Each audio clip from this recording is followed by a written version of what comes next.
What is up, everyone? Welcome to There Can Only Be One, the podcast that puts together the all-star best of playlists from your favorite singers, songwriters, and bands. And this one is going to be bittersweet because the band we are talking about is currently on tour, their last tour ever, celebrating their last album ever.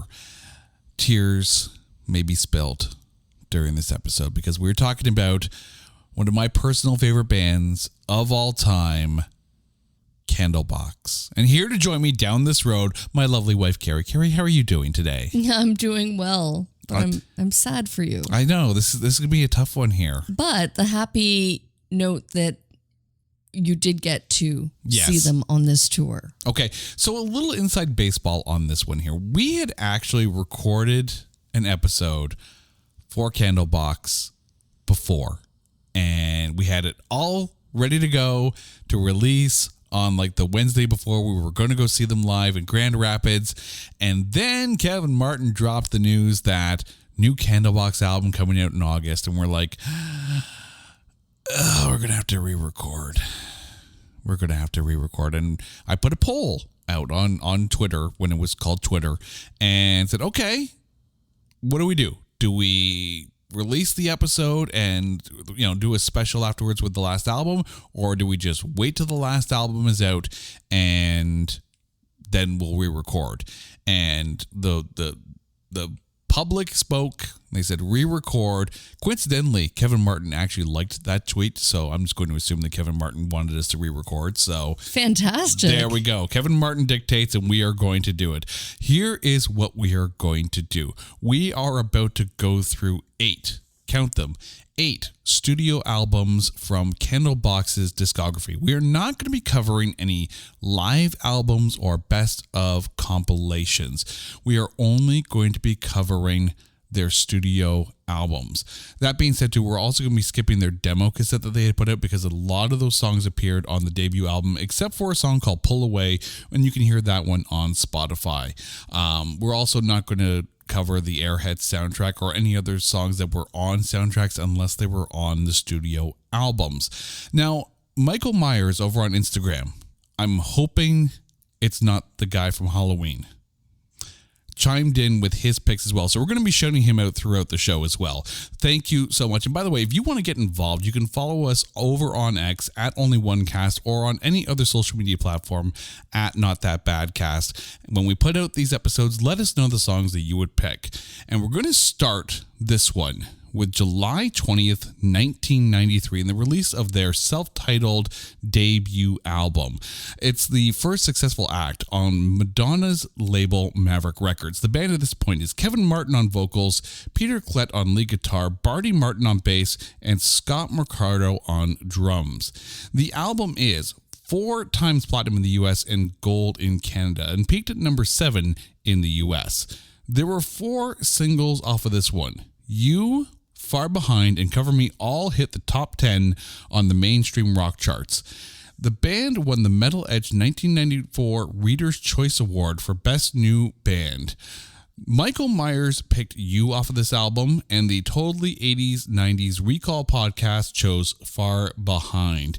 But for you, Carrie, off of the debut album, what did you go with?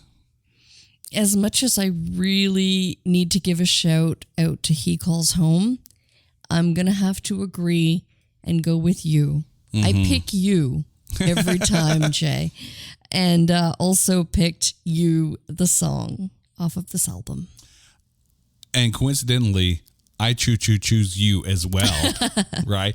This song, I mean, yes, Far Behind is the single you're probably going to hear a lot still today on radio, whether it be terrestrial radio, rock radio, or Sirius XM radio. It's still that big a song, like 30 years. As much as it's a great song, though, it's one of those, because, okay, we all know, you think of Candlebox, you think of Far Behind. Yeah. And there are so many more great songs that literally, as great as Far Behind is, as it was like the Arrow and Cover forerunner. Me. Yeah, absolutely. The forerunner for Candlebox's career that launched them. You know what? It's a good song, okay, but I'm gonna look past it. I'm gonna dig deeper. And there is so much more. Yeah, and it's cool too because Candlebox, of course, coming from Seattle, and this is 1993. Like this is Seattle explosion, right? Everything out of Seattle is huge at this point. Whether it's grunge, I wouldn't even call Candlebox grunge because there's a lot more blues influence to a lot of the songwriting that's there. But like literally everything out of Seattle at this point in time was just massively huge. To that point, too, I still think, regardless of what was going on in the Seattle scene at the time, Candlebox was going to be big regardless because the songwriting is that good on this album. When you come out hot like that on your debut, though, it's going to be hard to follow up. But try they did. With the release of Lucy, released October 3rd, 1995, the album peaked at number 11 in the US and certified gold there. There were 3 singles off of this one. Simple Lessons hit number 5 on the mainstream rock charts, and Michael went with Understanding. But off of Lucy, what did you go with? As much as I agree that Simple Lessons is classic Candlebox, the vocals are just so pristine. They're like it just rocks. I had to go with Best Friend off of the Lucy album, which is interesting because the first listen that I gave to this entire album, I was like, I don't know if any of these songs are striking me. And then I had written both of them down. I had Simple Lessons written down and then I kind of crossed it out and I eventually went with Best Friend because it is just kick-ass song. It just rocks. I will admit that Lucy is not exactly the as easily accessible an album as the debut self-titled is. There are still some great tracks there, and yes, Simple Lessons and Best Friend are both like staples live. But I think for the first time in this podcast's history, not only did we match up on the first song, but we match up on the second song as well, because I went with Best Friend as well. These are going to be very identical playlists when we put them up on the website. Well, stop reading my notes then. Well, stop giving me your notes. You sent me the wrong link. You sent me your actual picks here. But oops. but it's true. This song is such a banger, especially live. And I think, if you've ever had the chance to see Candlebox live, and I remember that this was a bucket list band for me. And we got to go down before the pandemic. We got to go down to go see them in Louisville, Kentucky on the Disappearing in Airports tour. And that was my first live experience of Candlebox, and holy shit, did they ever kill it that night. And so a lot of these songs off of Lucy, if you listen to them on the record, it's like, okay, they're good songs. If you hear them live, they take on a life of their own. And that's where Candlebox absolutely shines. It's still hard thinking that they're not going to tour again, because they are such a good live act. They are. Again, I mentioned that this episode's going to be bittersweet for me, right? I'm going to need help after this one. But let's move on to their third album, Happy Pills. Released July 21st, 1998. We have a member change on this one. Dave Cruson is now on drums. The album peaked at number 65 in the US, and there were 3 singles off of this one. It's All Right hit number 2 on the mainstream rock charts. Michael picked A Stone's Throw Away. Happy Pills, what have you got? Both great songs, and one of which was my pick.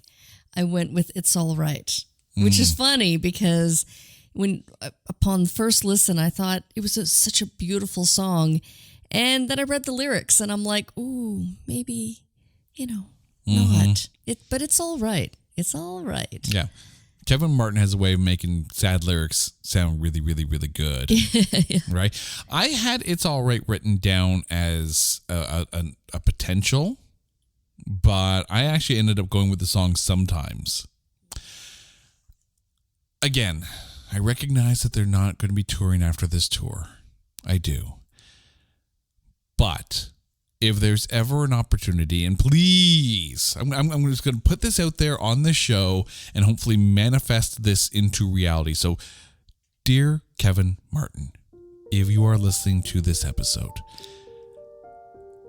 all we need is one show recorded for album and DVD, Candlebox with a full string orchestra. Oh, wow. That would be phenomenal. It could be acoustic. It could be electric. You pull an S&M thing. I'd be totally cool with that. But Candlebox with an orchestra, and sometimes would need to be in that set list. Well, are they not? They're recording all of the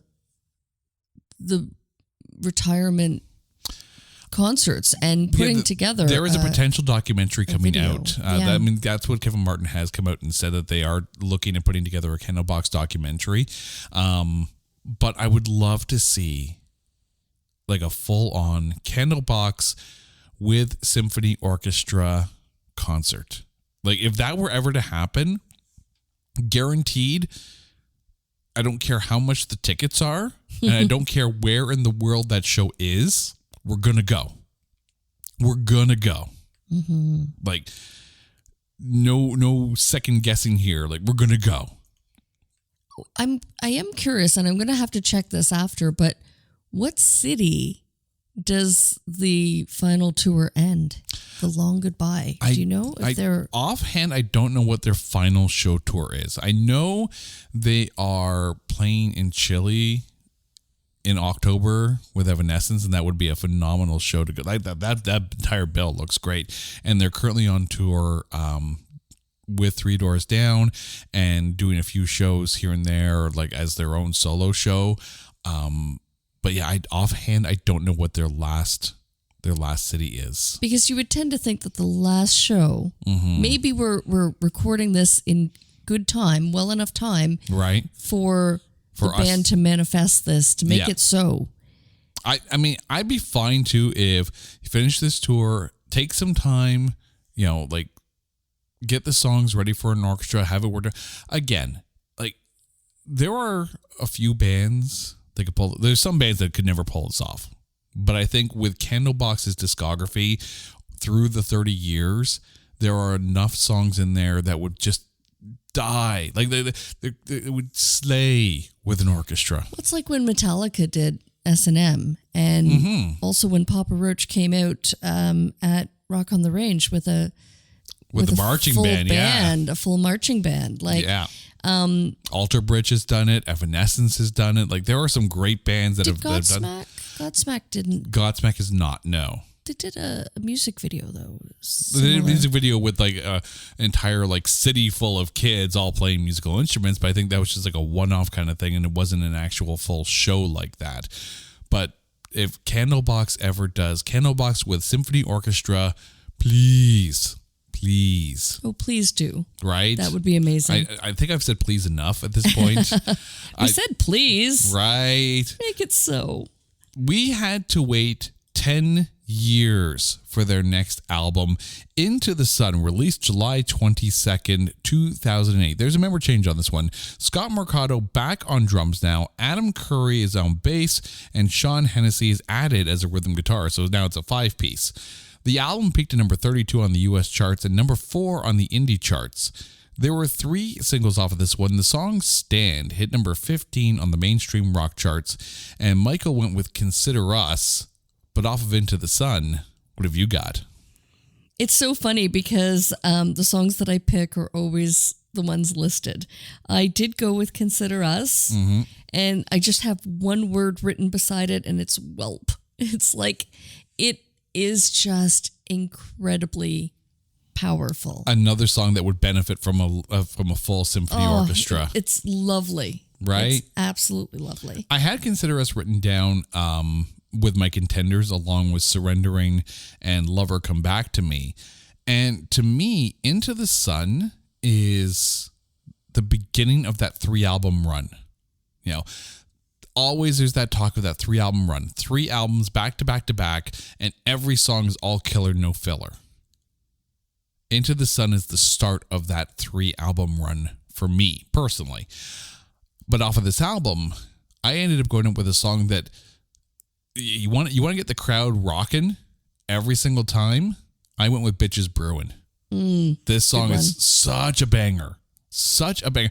But I mean, all the way through, like the fact that I've got 3 contenders on here and the rest of the album could probably be a contender as well. But yeah, Surrendering, Lover Come Back to Me, Consider Us, please, Symphony Orchestra. But still, Bitches Brewin' this was almost like a megaphone call. 10 years you have to wait for an album. 10 years. Candlebox goes on a bit of a hiatus. Kevin Martin does some side projects here and there. And then all of a sudden you've got Candlebox back and this is how they sound. Holy crap. They're that good. If you've ever had a chance to hear them do Bitches Brewin' live, go catch one of the shows that you can on this tour. We now move on to 2012 and Love Stories and Other Musings. Released April 3rd of 2012, the album peaked at number 82 in the US and number 12 on the mainstream rock charts. There was one single off of this one, Believe in It. Now, Michael went with She Come Over Me, and I'm not going to lie, I agree with Michael. She Come Over Me is such a good song. Like, this whole album, to me, feels like an open air drive in a convertible, the top down, nice summer day, not too hot, not like heat warning hot kind of thing, but a nice spring summer day, top down, open highway. This album, that's the soundtrack. And She Come Over Me, to me, this and Disappearing in Airports are peak Candlebox for me. But off of Love Stories and Other Musings, what did you go with? I was so happy that they added Cover Me on this one because I really wanted to choose that song off of the first album.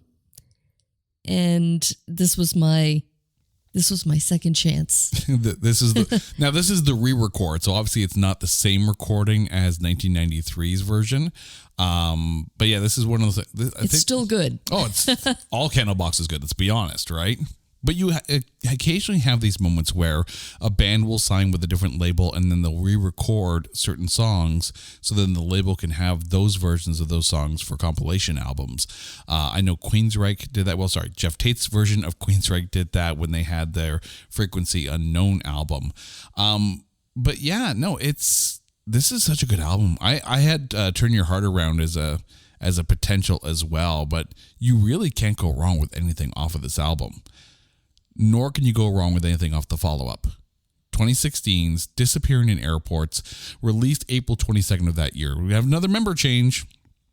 Dave Cruson is now back on drums, and Mike Leslie is now on lead guitar, and Brian Quinn is now on rhythm guitar. The album hit number 112 in the US. There was one single off of this one, Vexatious, hit number 33 on the mainstream rock charts. Mike Myers chose Alive at Last, as did I. I remember this song the first time I heard it, and then the second time because I hit repeat, and then the third time because I hit repeat right away. This was literally just, I think I repeated this song 10 times in a row. This is, in my opinion, Kevin Martin's finest vocal performance of his entire Candlebox career. It is such a good song. But what did you go with? This one was tough. The entire album, front to back, is a banger.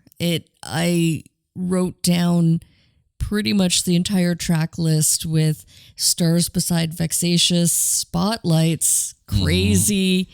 I absolutely loved this album from front to back. And I have to agree with you on Alive at Last that, I mean, it's all good, but that one song rose above the rest.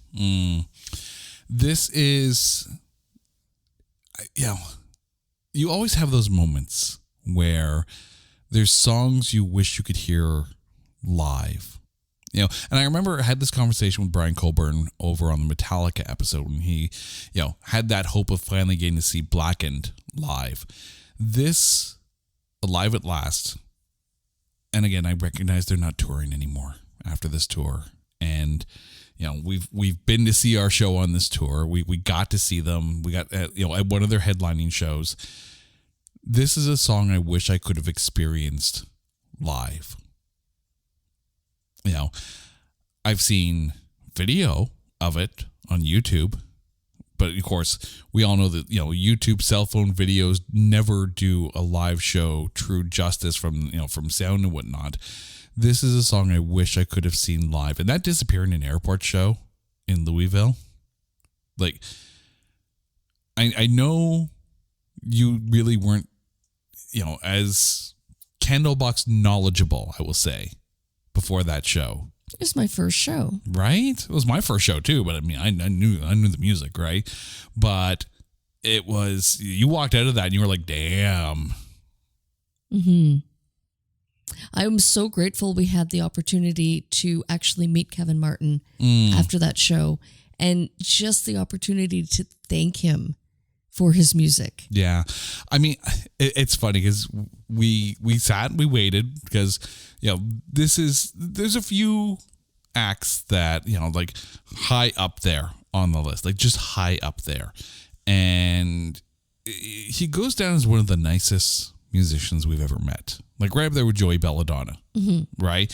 And I remember we asked him too, because he was shocked that we came from Toronto to go see them in Louisville. And we're like, well, why don't you come up to Canada? His response was, we could go up there, but you might be the only two there. And that's a shame. And I wish the radio stations were playing more than just songs off the debut album. That's where I say dig deeper. Mm-hmm.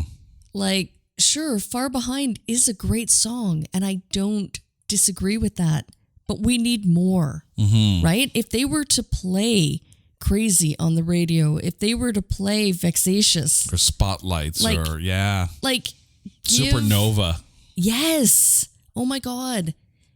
I mean, actually, I have heard. I've heard you on Sirius because, of course, like they won't censor it, right? But give the other songs a chance. Do a deeper dive than Far Behind, because there is so much more.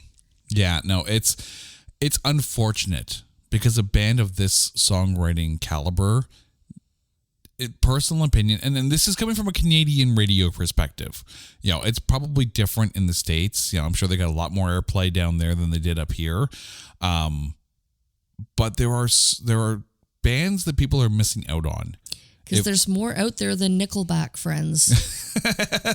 We're not slagging Nickelback on this one here, but I am going to say that go deep dive Candlebox. Just please go deep dive Candlebox here. We got two more albums to go through. 2021 saw the release of Wolves, September 17th of that year. Another member change on this one. Island Styles is now on rhythm guitar. Two singles were released off this one, Let Me Down Easy and My Weakness. Michael ended up going with We, but off of Wolves, what did you go with? I went with, first of all, I have to say that I wrote beside the album title. I wrote wow, because as much as I said Disappearing in Airports is a complete front to back album, this album blew my mind as well. It is so good. And for it to have been a more recent release, it was almost kind of like, for me, Disappearing in Airports kind of started the 3-run really? Of albums. Yeah. Okay. You know what? I'm going to say it now. I'm going to say it again. Wolves was fantastic. It was different. Mm-hmm. It was very musically different from what the previous Candlebox sound might have been. Mm-hmm. And I really think this album deserves, respect and radio play, both. Because you know what? If it had that opportunity, then the songs are so good that I really think that it would help catapult Candlebox to, to the fame that they should have, especially if they're they're retiring, they could retire on a high, Mm-hmm. or more so than than they're given the opportunity. But I actually wrote down several songs here, and for different reasons. So I have Nothing Left to Lose, which to me sounded like Motorhead. Like when Motorhead was, I mean, they're always good, Mm-hmm. but when Motorhead was putting out like the really heavy kind of, I don't know, whiskey infused, like Yeah. just absolute rock and roll, love Lemmy, by the way. But so nothing left to lose was one of my ones that I wrote down. But inevitably I have to go with Trip, Okay. because to me it's so reminiscent of Only Because of You. It just has that same sound. Mm-hmm. And that's one of the songs that I didn't get a chance to pick earlier. And so that was inevitably my choice. I But will the say, whole album is solid. I will say, if ever I was going to put together a Candlebox tribute band, because, Canada needs some more Candlebox, there's a song off this album I would have on there in a heartbeat, and that's Lost Angeline. It's, again, another great driving groove kind of song. I know, like, it's a good album. To me, Disappearing in Airports is still like peak, but it's a good album. Again, this is another one of those songs I wish I could have seen live. I think Lost Angeline would be a really good one to see live. It would probably translate very well, but yes, Candlebox tribute band, this needs to be in the set list. I think Candlebox would have to do like a 4-hour concert just to get in all of the songs that need their due respect, that need to be played live. If we were the ones picking the songs, it would need at least 4 or 6 hours with full orchestra, apparently, because Yes. that needs to happen here. We now get to The Long Goodbye, the final album, released August 25th, 2023. So this is still fresh for us here. One last member change. BJ Kerwin is now on drums. There were 2 singles off of this one, Punks and What Do You Need, which featured Nick Brown of Mona. Long Goodbye. How was this album for you, and what song did you go with? Well, I literally gave it a first listen today. But I had heard Punks at the show. Yeah, we have heard Punks we've- live, yes. We've seen it live. So I really think that's where my opinion was swayed. I have to give props to Ugly. That song was catchy. It was, it definitely stood out to me above the rest. I mean, the whole album is good. It's, again, different. And I think that's cool because it's almost like this truly is their retirement their album. swan This song, is yeah. their long, the long goodbye. And so, yeah, they're doing the music and putting out the music that they want to do. And you kind of really get that vibe from this album. But so Ugly was good. It stood out, but I am going to pick with Punks because live it was fantastic. Oh, it goes so well live. And Punks was on my short list here. I also had Foxy on my short list. Mm-hmm. But I'm going to go with a song that if you go to setlist.fm, you can see some of the set list from shows that they've been playing, especially since this album came out. And one of the songs that have actually hit their set list is Elegante. And this kind of has that Lost Angeline feel for me on this one, where, again, a good driving beat, put the top down on the car, hit the open road, great driving song as well. Again, I wish Elegante was on the set list when we saw them in Grand Rapids, but the album wasn't out at that point. We didn't know what these songs were. Punks was at least getting played out there at the time, so it was in the set list. So many songs I wish I could have seen live. So many. And I fully appreciate why Kevin Martin is basically retiring from music and spending more time with family. He has earned every single minute of rest that he is going to get to enjoy with his family at this time. So, just thank you, because ever since album 1, it's been one hell of a journey musically for Candlebox, and I have appreciated every single step along the way. But for us, now comes the difficult time. So, Carrie, give us our list of the songs that you've picked. And of those songs, if there can only be one, what song would you go with? All right. So taking it back to 1993 and their self-titled album Candlebox, I chose You every day, all the time. And you, our listeners. 95's Lucy, I chose Best Friend. From 1998's Happy Pills, It's All Right. From Into the Sun, I chose Consider Us. From Love Stories and Other Musings, I chose Cover Me. Disappearing in Airports was a tough one. That was the toughest, but I went with Alive at Last. On Wolves from 21, which one did I pick? I went with Trip. And then The Long Goodbye, released just last month, I chose Punks. And if there could only be one, what Candlebox song would it be? And my only one, without a doubt, is Alive at Last. Okay. So off of the debut album, I went with You. From Lucy, I went with Best Friend. Off of Happy Pills, I went with Sometimes. From Into the Sun, I went with Bitches Brewin'. From Love Stories and Other Musings, I went She Come Over Me. Off of Disappearing in Airports, I went with Alive at Last. From Wolves, I went with Lost Angeline. And from The Long Goodbye, I went with Elegante. But if there can only be one... Oh, crap. If there can only be one, I'm going to agree with you. It is Alive at Last. This song is, I've said it before, the single best Kevin Martin vocal performance of a 30-year Candlebox career.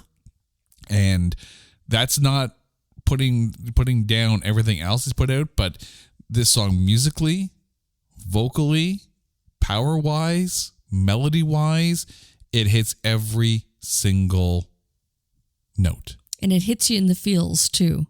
Carrie, thank you so much for going down Candlebox Road. And to Candlebox, enjoy the rest of the tour. To the Candlebox fans, please go see them on this tour. Go see the band before you can't see the band. And we want to know what songs that you would have put on your list. So be sure to hit us up on X at Only One Cast and on other social media platforms at Not That Badcast, or go to our website at notthatbadcast.com. While you're there, make sure to scroll down the page for this episode and you can see the playlist of both Carrie and myself. Listen to the songs, do that deep dive, and honestly enjoy the moment, enjoy the music. Carrie, thank you. Candlebox, thank you. Listeners, thank you. Until next time, I'm Jay. This is There Can Only Be One. Take care.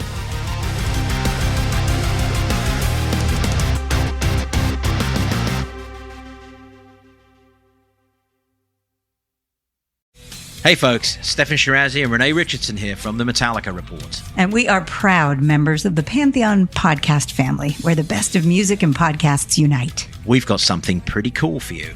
We're giving away an exclusive Metallica merch package worth over $250. That's a whole lot of Scary Guys, Skulls, M72, and other sought-after Metallica swag. And we've made it easy for you to win. Follow and share the Metallica Report, and you're in the game. Go to pantheonpodcast.com/Metallica, enter your email, and hit that button to be entered to win. And just like that, you're eligible for our monthly exclusive Metallica merch package. And guess what, rockers? You can enter every month, so just do it. And while we love our global brothers and sisters, the lawyers won't let us ship outside the U.S.